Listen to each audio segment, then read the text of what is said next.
नमस्ते, प्रणाम। आप लोग का स्वागत है हमारे YouTube चैनल पे।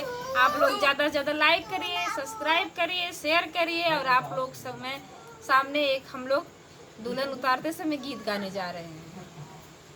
आ गइलू सा